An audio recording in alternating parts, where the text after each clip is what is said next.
Kimmy drives all afternoon to visit her family. Her distance traveled in miles, t hours after starting out is given by this function.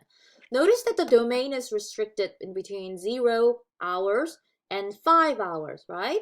So it must have taken her 5 hours to get to her family.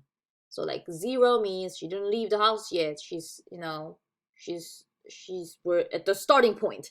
5 hours will be like she's at her family's house then. Okay, so let's see. It says find the distance Akemi has traveled at t equals 3 hours.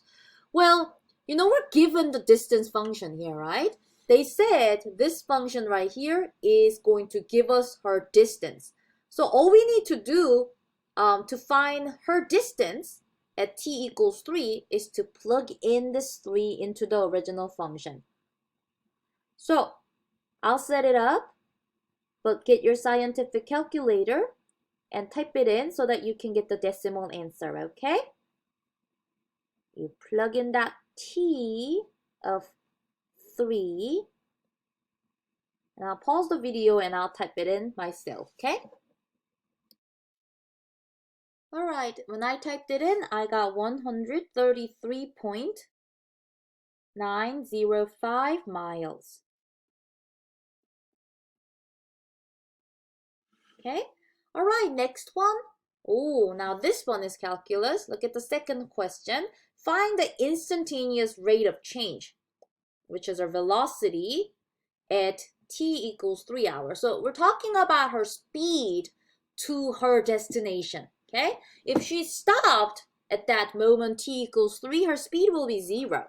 If she's going toward her destination, her family's house, really fast, this rate will be a positive big number. Like, let's say if she forgot something at her house and she has to drive back to her house. Well, if she's going away from her destination, then the velocity will come out to be a negative number, okay? So let's see what that is. But in order to find the velocity, you will have to find the derivative of the original function. So, all right, hold on. I'll bring this down and I will find the derivative function using power rule. Ready? So for this, you will have to multiply this 3 to this original coefficient of 1.85. Oh, we'll need a calculator for this.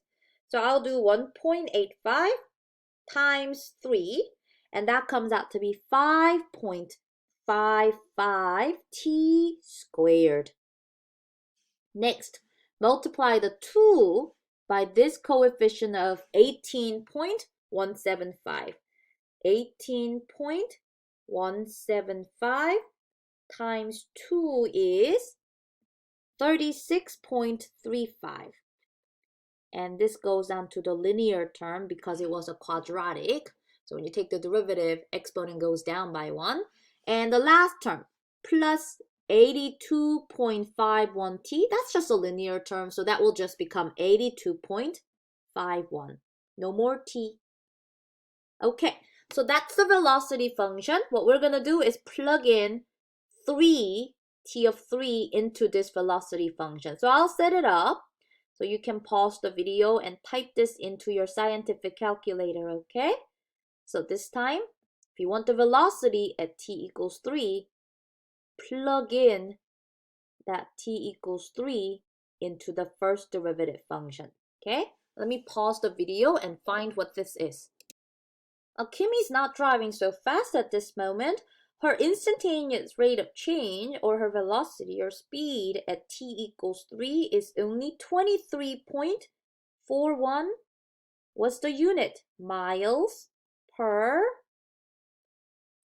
hour. Okay, so that's how we can find her speed at that moment. And that is it for this application problem.